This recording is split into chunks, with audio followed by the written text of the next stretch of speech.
Shalom, soyez tous salués dans le puissant nom de notre Seigneur Jésus. Et je le dis toujours, le puissant nom de notre Seigneur Jésus. Pourquoi? Parce que ce nom est le seul nom qui peut sauver, est le seul nom qui a été donné au-dessus de tout nom. C'est la raison pour laquelle moi je mets foi à ça. J'ai dit, c'est le seul nom qui appartient à une personne qui a vécu 33 ans sur la terre sans pécher une seule fois. Le nom de Jésus-Christ, c'est le seul nom de la personne qui est mort et il est ressuscité des morts tout seul au troisième jour. Le nom de Jésus-Christ, c'est le seul nom d'une personne qui a dit que lui, il est descendu sur la terre. Ça veut dire qu'il était dans les cieux. Personne n'est monté au ciel, si ce n'est celui qui est descendu du ciel, le Fils de l'homme qui est dans les cieux. C'est le seul nom qui est écrit dans le Coran que dans Muslim 155, si vous allez lire Muslim 155, vous allez voir que c'est Issa, fils de Mariam, qui reviendra juger les morts et les vivants au jour dernier. C'est le seul nom que Allah lui-même a dit que au jour de la résurrection, il placera tous ceux qui ont cru en lui, Issa, Jésus, au-dessus de tous ceux qui ont mécru. Ça veut dire que si tu crois en Jésus là, du côté du Coran, tu es en haut. Du côté du christianisme, tu es en haut. Qui est cet homme qui est en haut, qui est le nom le plus illustre dans le Coran et dans la Bible? Voilà pourquoi ce nom est précieux pour moi. Ce nom doit être aussi précieux pour vous qui vous dites chrétiens. Ce nom doit être précieux pour toutes les personnes qui connaissent Jésus et qui le cherchent en esprit et en vérité. Voilà, comme promis, je dis qu'aujourd'hui, je m'attarderai seulement sur la vie du prophète. Vous savez, je fustige tout le comportement des catholiques. Je parle du pape. Le pape, c'est lui-même le représentant de Satan sur la terre. Je dis ça pourquoi? Parce qu'il a blasphémé contre le Saint-Esprit. Il est dit que Christ, Jésus-Christ, homme divin, la conjonction de l'humanité et de la divinité, Jésus-Christ qui vivait, Paul a dit qu'il possède un sacerdoce intransmissible. Ça veut dire que le ministère que Jésus-Christ a, un homme ne peut pas l'exercer sur la terre. Si un homme exerce le même ministère que Jésus, alors il devient le sauveur. Il devient immédiatement le sauveur. Ce n'est pas le cas quand vous voyez Mohammed. Mohammed n'a jamais été sauveur. Le pape lui dit qu'il est le représentant de Jésus sur la terre des hommes. Donc voilà pourquoi je dis c'est un blasphème et c'est un maudit. Bon, je ne parlerai pas de pape aujourd'hui. Aujourd'hui, je parlerai seulement de Mohammed. Ce que les musulmans disent que salam sur salam, salade sur salade, celui-là. Le prophète Mohammed, salam sur salam, tout ça là, c'est des bêtises. Il faut arrêter ça. Vos aïeux ont répété ça. Vos grands-pères ont répété ça. Vos pères ont répété. Vous-même, vous répétez. Vous ne voyez pas que ça ne change rien. Vous allez répéter paix, salut celui-là 1000 ans, 2000 ans, 3000 ans. Ça ne va jamais rien changer. Ce gars est maudit. Il est enterré, enseveli. Il a pourri comme tous les autres hommes. Il n'est pas différent de moi ou des autres qui sont là. Il n'y a pas une différence. Moi-même, je suis encore plus grand que lui. C'est-à-dire, moi, je suis encore plus grand que lui parce que je n'ai pas dit que Jésus-Christ n'est pas mort. Voilà. Je n'ai pas blasphémé contre le Saint-Esprit. Mohammed a blasphémé contre le Saint-Esprit. Il est allé jusqu'à dire que Jésus-Christ n'est pas mort. C'était un faux semblant. Ce n'est que dans le Coran qu'on peut trouver des phrases comme celle-là. Faux semblant. Ça veut dire que, au lieu de dire tout simplement qu'il n'est pas mort, c'était juste un semblant. Il faut dire que c'était un faux semblant. Pour dire que quelque chose n'est pas vrai là, il faut dire que c'est faux et après ce n'est pas vrai. Donc, il n'y a que dans le Coran qu'on peut trouver des gens aussi attardés. Linguistiquement parlant, attardé mental. Et ça là, on veut que les gens acceptent ça de force. Il faut qu'on fasse rentrer ça dans le cul des gens de force. Parce que c'est l'islam. Comme le prophète d'abord était un sanguinaire, mais c'est-à-dire qu'un sanguinaire tueur, violeur, il faut qu'on... Cette rage qui est en vous là, il faut que vous transmettez ça aux gens de force. Vous pensez qu'il y a des gens sur la terre là qu'on doit remettre un tel héritage? Vous pensez que les vrais chrétiens là, ils ont besoin d'un truc comme ça? Nous, les vrais chrétiens, on n'a pas besoin d'un intellectuel. Vous ne pouvez convaincre personne. Quelqu'un comme moi, comme ça, même 1000 musulmans, vous ne pouvez pas me convaincre. Allah, d'abord, dans son Coran, d'abord, lui-même, il est dispersé. C'est un Dieu il a un Dieu qui est perdu dans sa tête. Vous voulez que moi, j'adore ça. Vous avez mal fait de traduire le Coran en français. Nous aussi, comme vous avez traduit en français, nous, on a lu le Coran. Et on a compris beaucoup de choses. À partir de là, beaucoup de gens sont sortis là-bas. Et nous, on va aider les autres à sortir.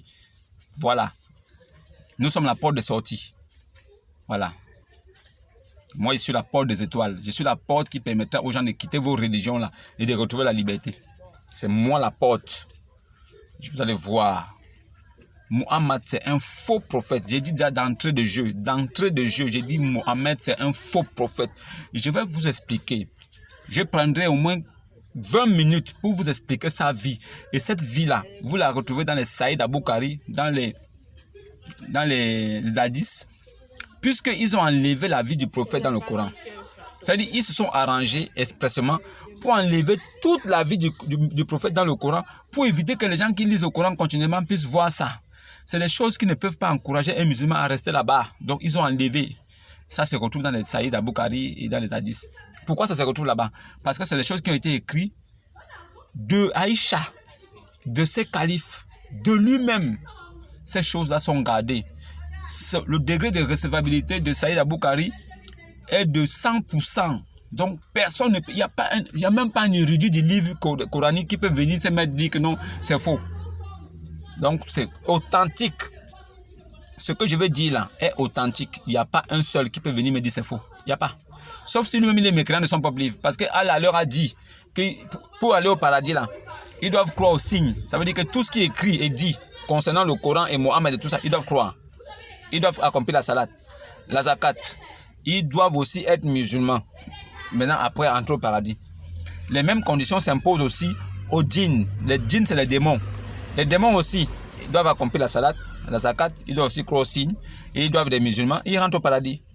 Voilà. Donc, les musulmans et les démons sont des frères.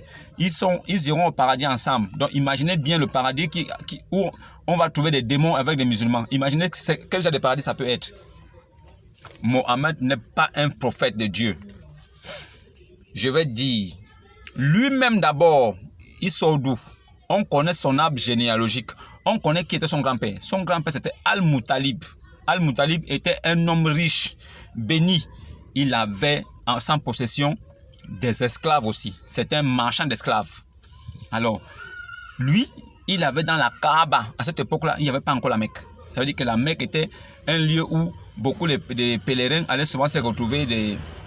Vous connaissez, c'était en Arabie, donc dans le désert. Vous connaissez un peu comment les gens se baladent dans le désert avec les chameaux et tout ça. Donc c'était un lieu où ils se retrouvaient. Donc à ce lieu-là, ils avaient érigé comme un grand temple là-bas et ils avaient déposé des idoles là-bas. Tous avaient déposé des idoles. Mais le grand-père de Mohammed, le vrai nom de Mohammed, c'est Al-Qasim. Son vrai nom, c'est Al-Qasim. Le vrai nom de Mohammed, c'est Al-Qasim. Mohammed, le nom qu'on a donné comme ça. C'est Al-Qasim, c'est son vrai nom.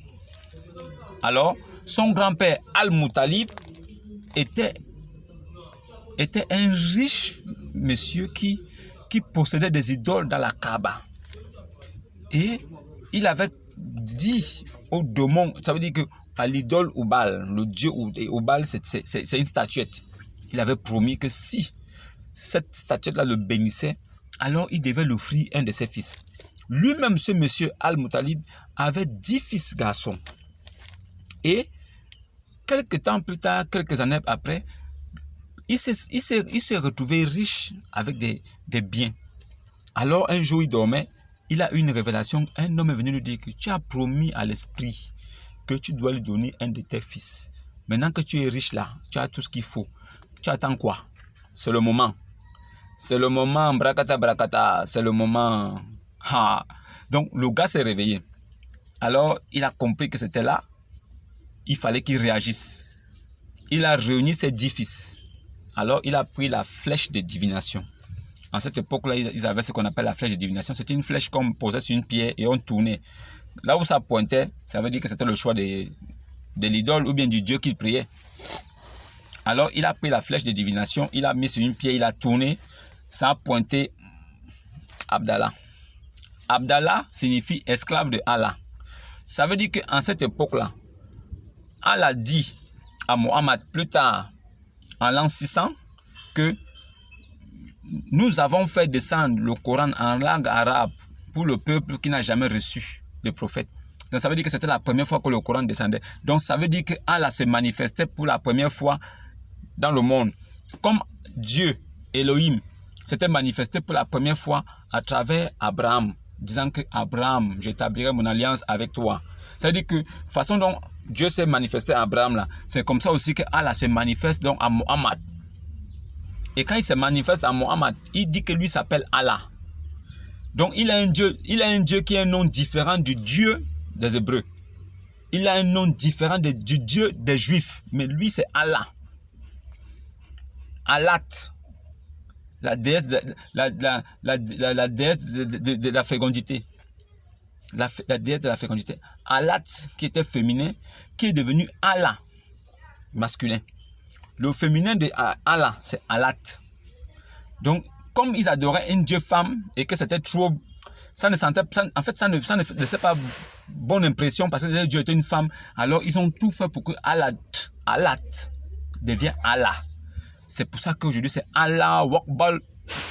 Wakbal, c'est Oubal.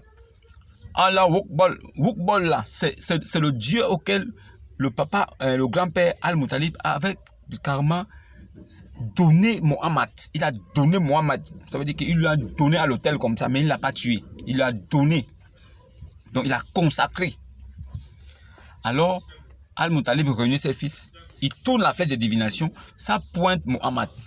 Quand ça pointe, pas Mohammed, ça pointe Abdallah. Voilà, Abdallah tourne la deuxième fois, ça pointe toujours Abdallah. Troisième fois, ça pointe Abdallah. Parce qu'il fallait tourner 3 fois pour confirmer. Alors maintenant, il fallait maintenant prendre Abdallah, un des fils de Al-Muttalib, le grand-père de Mohammed, aller avec lui devant le dieu Oubal, devant la statuette, le trancher la gorge là-bas. Donc, comme il y pensait déjà qu'il faut qu'ils aillent accomplir le rituel, c'est là où ils ont une idée avec les autres fils que non, papa, on ne peut pas faire ça, on peut trouver une autre solution. Comme en cette époque-là, la vie d'un homme valait 10 chameaux. Alors, ils ont dit pourquoi ne pas remplacer directement la vie de Abdallah avec 10 chameaux. Le grand-père a demandé, est-ce que c'est possible? Ils ont dit non, c'est possible. C'est comme ça que le grand-père donc est parti avec ses enfants. Donc le papa et les enfants, les 10 fils sont partis voir une grande féticheuse. Une grande féticheuse très connue dans la région. C'est comme ça qu'elle leur a dit oui, c'est possible. Vous pouvez donner 10 chameaux en échange de la vie de votre fils. Mais quand vous donnez 10 chameaux là, il faut tourner la flèche. Si la flèche pointe les chameaux, ça veut dire que l'idole a accepté. Si l'idole accepte, vous faites ça 3 fois. Si ça confirme, allez, c'est bon. C'est comme ça qu'ils sont partis. Comme le monsieur était extrêmement riche, il est parti avec des chameaux, des centaines. Ils sont arrivés au lieu. Alors, la féticheuse a dit qu'il prenne son fils Abdallah, il le met à droite. Lui-même, il se met au milieu et il prend les chameaux, 10 chameaux, il met à sa gauche. Quand il va tourner la flèche de divination, si ça pointe des chameaux, ça veut dire que ça accepté. Mais il faudrait qu'il fasse ça 3 fois pour avoir la confirmation. Alors, c'est comme ça qu'ils sont allés. Il tourne la première fois, ça pointe son fils. Il ajoute encore 10 chameaux. Il tourne la deuxième fois, ça pointe encore son fils. Il ajoute encore 10 chameaux. Il tourne encore la troisième fois, son fils. 10 chameaux. Il tourne 4e fois, son fils. Il tourne 5e fois, son fils. 6e, 7e, 8e, 9e fois, 10e fois, ça pointe maintenant les chameaux. La 9e fois, ça pointe son fils, mais la 10e fois, ça pointe les chameaux. Ça veut dire que, oh, révélation, l'idole a accepté. La féticheuse demande de tourner 2 fois de plus pour confirmer. Ce que Al-Muttalib avait fait, le grand-père de Mohammed, ça a confirmé, ça a pointé les chameaux. Ça veut dire que le fils était libéré. Ils étaient remplis de joie. Ils ont commencé à fêter. Il a fallu 100 chameaux pour racheter la vie de son fils. N'oublions pas qu'il avait 10 fils. Et le diable ne perd jamais. Autant donné qu'il avait 10 fils, il a fallu qu'il donne les chameaux 10 fois 10. Ça veut dire qu'il a donné 10 chameaux fois 10 pour acheter un seul fils. Mais il ne savait pas qu'en achetant un fils, il achetait tous ses fils. Ça veut dire que c'était comme s'il vendait tous ses fils. Ça veut dire que tous ses fils étaient déjà dédiés au sacrifice et il ne savait pas. Mais il a fallu qu'il donne 100 chameaux pour les racheter, mais pour les avoir avec lui pour quelque temps. Parce qu'ils n'ont pas duré à mourir. Ils sont morts comme des poules. Ça là, un musulman ne peut pas vous raconter ça parce qu'il ne connaît pas. Il ne lit pas. Ils sont seulement là avec le Coran, ils récitent. Ils récitent des choses en arabe qu'ils ne comprennent pas. Ils ne comprennent rien. Il ne comprend rien.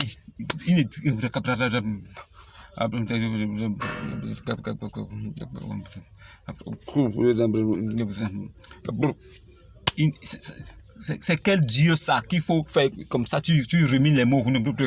Il faut regarder un côté. Il faut regarder le côté du soleil levant. Le Allah a pris le Dieu du soleil levant. Eux, pour prier là, ils doivent regarder le soleil levant. Allah et eux, ils regardent le même Dieu là-bas. C'est le Dieu que Jésus-Christ a dit, du soleil levant au soleil couchant, il n'y a point d'autre Dieu à part moi. Ça veut dire qu'il coiffe. Tous les démons là sont sous sa botte. Voilà. Donc si Allah lui dit qu'il prie le soleil, le Dieu du soleil de levant là, ça veut dire qu'il est aussi quelqu'un qui est soumis à Dieu. Il est soumis à Christ. Alors, voilà comment tous les 10 fils, celui même qui avait d'abord été sacrifié à l'idole, lui, il meurt très tôt. Il meurt très tôt et il laisse une femme enceinte. Parce que c'est Mohammed qui nous intéresse. Il meurt quand même. Après tout ce qu'ils ont fait là, ils ont tué les 10 chameaux. Au lieu de brûler, calciner, ils ont tué, dépecé, ils ont mangé la chair. Ça veut dire qu'ils ont donné un sacrifice au dieu Oubal, l'idole Oubal, et ils ont même encore mangé le sacrifice qu'ils ont donné. C'est comme ça que Abdallah est mort. Mais il meurt en laissant sa femme avec un retard. Celle-là, elle a conçu donc l'enfant. Cet enfant-là, quand elle accouche, le même esprit vient encore dire à son grand-père qu'il faut le consacrer. C'est là où il prend le fils Mohammed Al-Qasim, de son vrai nom. Il prend Al-Qasim, il amène Al-Qasim, il va le déposer sur l'idole. Il le consacre entièrement à l'idole Oubal. Voilà comment Mohammed grandit avec cet entourage-là où on savait que lui, il a été consacré au Dieu là. Donc, il est un privilégié. Il le prenait comme quelqu'un qui va venir changer les choses. Pourquoi? Parce que chez eux, les Arabes là-bas, ils étaient étouffés. Les Juifs leur parlaient toujours de leur Dieu. Les Juifs leur parlaient toujours du Messie, de ceci. Eux, ils n'étaient pas trop dans ça, ils ne connaissaient pas ça. Et n'oubliez pas que Mohammed est petit-fils, arrière-petit-fils d'Abraham. Abraham était hébreu. Agar l'égyptienne était égyptienne. Ça veut dire que l'enfant Ismaël qui a été fait, Ishma, qui a été fait avec Agar, la femme esclave, c'est le mélange d'un hébreu avec un égyptien. Donc, non, que l'égyptien. Un hébreu avec une égyptienne. Imaginez un peu un hébreu et une égyptienne. Ils font un enfant, la femme devient arabe. Ça veut dire qu'un hébreu, une égyptienne font un enfant ensemble, mais l'enfant sort arabe. Donc, une française et une gabonaise font un enfant, l'enfant sort américain. Il n'y a que dans le Coran, dans l'islam, que vous pouvez trouver des choses pareilles. Oh non, le père est français. La mère quoi? Oh non, la mère est camerounaise. Et l'enfant a la nationalité? Oh, il est turquois. Il est turc, non. Non, il est chinois. Il est chinois, oui, il est chinois. Le père quoi? Français, oui. Et la mère? Non, la mère est ougandaise. Ah bon? Donc elle est en côté en Afrique, oui. Et l'enfant est quoi? Asiatique, il est chinois. Vous n'avez rien dans la tête. On vous parle, vous ne comprenez pas. C'est comme ça que ce gars a grandi. Maintenant, il a commencé à parler de Jésus. Mohammed lui-même, il connaissait Jésus.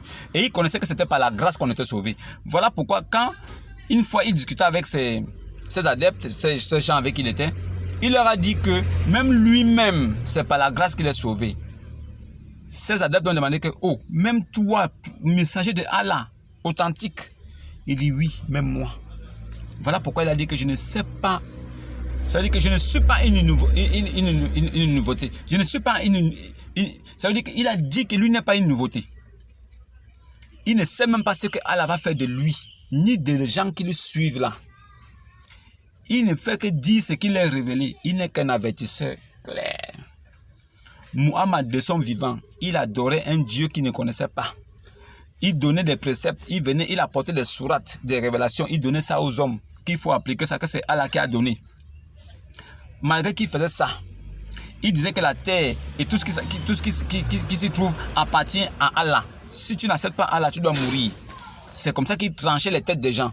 C'était un tueur d'hommes. Il tuait des gens qui n'ont... C'est-à-dire que toutes les personnes qui n'ont pas accepté l'islam et qui n'ont pas accepté que Allah, elle est Dieu, il les tuait. Il n'y avait pas de pardon. Il tuait sérieusement. Et avant de commencer son ministère, il a commencé la première fois. Ça n'a pas marché parce que les gens lui posaient des questions. Mohammed ne connaissait rien. Il n'avait aucune révélation, il n'avait aucun Dieu. Il était une fois même possédé par un mauvais esprit. Possédé par un mauvais esprit. Il a même donné des... Ça veut dire qu'il a même fait des sourates sataniques. Il a écrit des sourates sataniques. Il n'y a pas un musulman qui peut venir me dire le contraire. Il a écrit des sourates sataniques. Ça existe. Un gars comme ça, possédé par un mauvais esprit. Possédé. Muhammad. Il commence son ministère en déclarant la guerre à quiconque refuse de se soumettre doit mourir. Voilà comment il a commencé son ministère. En déclarant la guerre à tous ceux qui sont non musulmans, ceux qui ne veulent pas se soumettre, ils vont mourir. Et c'est comme ça qu'il tuait des gens. Lui-même, il a vécu dans le péché. Il était esclavagiste. Il avait des esclaves à sa possession noirs. Son nienzin, celui qui criait, qui fait l'appel à la prière là, celui qui fait le wokbol là, son nienzin là, c'était un noir. Il a choisi un noir pour lui donner la sale besogne. Il a pris un noir pour lui faire crier le matin comme un coq. Il prend un noir parce qu'il ne pouvait pas donner ça à un autre. C'est-à-dire qu'un arabe blanc comme lui ne pouvait pas le faire ce travail-là. Il fallait donner ça à quelqu'un qu'on méprise. Il va crier comme un coq le matin, celui qui va nous réveiller. Vous compris? Voilà comment son type noir là se levait le matin pour dire Allo Wokbol. Comme ça réveillait tout le monde. Tout le monde se réveillait. Les esclaves se réveillaient pour prier de force. Vous devez prier de force. Vous ne priez pas, on vous coupe la tête. C'était ça. Voilà un Dieu qui a envoyé un messager avec les épées. Lui, il sort les boyaux des gens, il tranche les gorges. C'est au nom de Dieu qu'il fait ça. Voilà pourquoi aujourd'hui il y a des djihadistes qui posent des bombes partout. Il tue les gens. Oh non, parce que Allah a dit que celui qui va tuer les gens dans une boutique ou quelque part à la route, dans un attentat, en son nom de Allah, lui là, il vient directement au paradis, il a sa place. Maintenant, on lui remet encore 70 tickets. Allah lui remet 70 tickets. Les billets passent. C'est-à-dire que des tickets de passe pour le paradis. C'est-à-dire qu'étant là-bas maintenant au ciel, il choisit 70 personnes qui peuvent venir avec lui. Même si ce sont des démons. Même si ceux-là n'ont pas accepté Allah. Même si eux-là, ils sont de grands démons. Toi. Puisque lui il est mort pour la cause de Allah. Il est mort au nom de Allah, non? Donc Allah lui remet 70 passes. Il peut faire venir 70 personnes au paradis. Sans demander s'ils ont cru ou ils n'ont pas cru. Vous pouvez croire ça? Allah dit dans le Coran que il a acheté des musulmans pour qu'ils meurent et fassent mourir en échange du paradis. Ça là, si quelqu'un n'a pas tout, même celui qui n'a pas tous ses sens ne peut pas accepter ça. Toi tu es un Dieu, tu as créé une créature. Maintenant pour qu'il meure là, tu as besoin de l'acheter. Tu ne peux pas claquer du doigt comme ça, il meurt. Non, il faut que tu l'achètes d'abord. Tu négocies avec lui. Tu dois le corrompre. Non, tiens, oh, le Mogor, tiens d'abord ça. Non, c'est pas bon. Oh, grand Mogor, c'est pas bon. Bon, j'ajoute encore ça. Ça fait déjà 16 millions. 16 millions, c'est bon, non? Non, grand Mogor, tu as beaucoup d'argent, c'est toi Dieu, non? Tu as le gain. C'est moi le gain. Bon, voilà 20, c'est bon. 20 millions, c'est bon, c'est bon. Bon, ok, c'est bon, je vais aller mourir pour toi. C'est quoi ça? Ça, c'est un Dieu. Mohamed a vécu dans le péché. Dans le péché. Il est parti prendre la petite Aïcha, elle avait que 6 ans. Il dit que son Dieu mauvais esprit là, lui a dit que sa femme, c'est Aïcha. Elle avait 6 ans, elle avait encore ses poupées. Il a mougou l'enfant là avait que 9 ans. L'enfant là n'avait que 9 ans, il a mougou. Regarde-moi un chien bâtard. Un maudit. Il couche un bébé, une fillette, un chien. Ça là, c'est le modèle parfait de l'islam.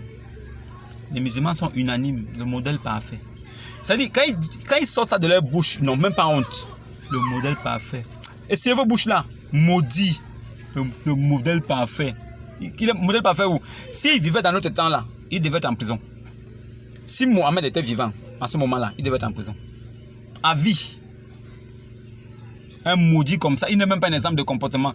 Il vous dit que non, quand vous ne vous levez pas à 7 heures, Satan a fait pipi dans vos oreilles. Oh non, si à 5 heures tu ne t'es pas levé pour prier, ça veut dire que Satan a fait pipi dans ton oreille. Donc Satan fait pipi. Lui, Mohamed, il avait déjà vu les pipis de Satan. Il avait déjà vu les pipis de Satan avec ses yeux. Oh, quand le niaisin fait Allah, Wakbol, appelle la prière. Satan fuit en pétant, pom, pom, pom. Donc lui, il avait déjà ça. Ça veut dire qu'il avait déjà humé l'odeur des paix de Satan. Ça veut dire que Satan avait déjà fait pim, pam, pom, pom devant lui. Il a humé l'odeur. Il a dit, oh, ça c'est les paix de Satan. Ça sont les pépés de Satan. Oh oui, oui, je reconnais. Ça c'est les pépés de Satan. Si quelqu'un n'est pas mangé dans son cerveau, est-ce qu'il peut dire des choses comme ça? Et non, quand vous voulez faire prier, il faut balancer l'eau 3 fois dans la narine, tu rejettes. Parce que Satan dort au fond des narines des musulmans. Satan ne connaît pas un autre endroit pour dormir. Satan, Dieu l'a créé là. Il est dans l'espace. Il est Nangaboko. Satan n'a pas un endroit pour dormir. Donc l'endroit privilégié qu'il a trouvé, ce sont les narines des musulmans. C'est là-bas où il passe ses nuits. Et tous les musulmans, quand ils veulent prier, il faut le chasser d'abord de là-bas. Parce que tant qu'il est là, tu ne peux pas bien prier. Donc lance-le 3 fois aux narines, ça va le mouiller, Satan va sortir. Foup, parce que tu l'as réveillé. Oh, tu me mouilles pourquoi? Tu me mouilles pourquoi? Allez, Satan sort foup des narines. En même temps, maintenant, tu peux prier. Les gars, moi, les gens comme ça, ça là, vous appelez ça, oh non, c'est le véritable Dieu. Oh non, le monothéisme pur. Quel mono quoi? Est-ce que on veut savoir si c'est monothéisme ou pur ou pas pur? On sait que c'est un seul Dieu, mais la façon dont vous décrivez les choses là, on ne peut pas rentrer là-bas. Personne ne peut devenir musulman après avoir écouté ce que j'ai dit là. Personne. Les sourates existent. Celui qui se met en erreur, je lui sors la sourate. Je ne discute pas avec quelqu'un. Celui qui se met en erreur, je lui sors la 10. Je lui sors ça. Je lui sors le side Aboukari. Je lui sors ça. Je lui sors ça. Il ferme sa bouche. Il n'y a pas quelqu'un qui peut venir là, un musulman. Il ne peut pas. Allah dit qu'il a créé l'homme d'une goutte de sperme éjaculée. Allah, il dit qu'il a créé l'homme d'une goutte de sperme éjaculée. Ça veut dire que Allah ne pouvait pas dire que non, j'ai pris du sperme, j'ai mis dans vos trucs, c'est à cause de ça qu'on fait des enfants. Non, il ne pouvait pas dire ça. Il dit qu'il a créé d'une goutte de sperme éjaculée. Ça veut dire que c'est lui-même qui s'est masturbé. Il s'est masturbé. Quand le sperme a giglé, floup, il a pris, il a créé l'homme avec. Parce qu'il n'y a pas une autre façon. Allah dit qu'il n'a pas de femme. Mais il dit, nous lui envoyons notre esprit. Nous avons créé, nous avons fait descendre. Donc, nous là. C'est-à-dire qu'Allah n'est pas seul. Il est sûrement avec une go. Allah est sûrement avec une go. Pour dire nous. Parce que sperme là, éjaculé là. Qui a excité Allah? Qui l'a excité pour que le sperme là puisse sortir? Et si le sperme là est sorti, c'est tombé où? Le sperme qui est sorti de Allah éjaculé là, c'est tombé où? Je dis c'est bien écrit noir sur blanc dans le Coran que Allah a créé l'homme d'une goutte de sperme éjaculé. Il n'a pas dit d'une goutte de sperme, point. Éjaculé. Non, nous tous on sait ce que veut dire éjaculé. C'est sorti fou. Après, tout le monde connaît.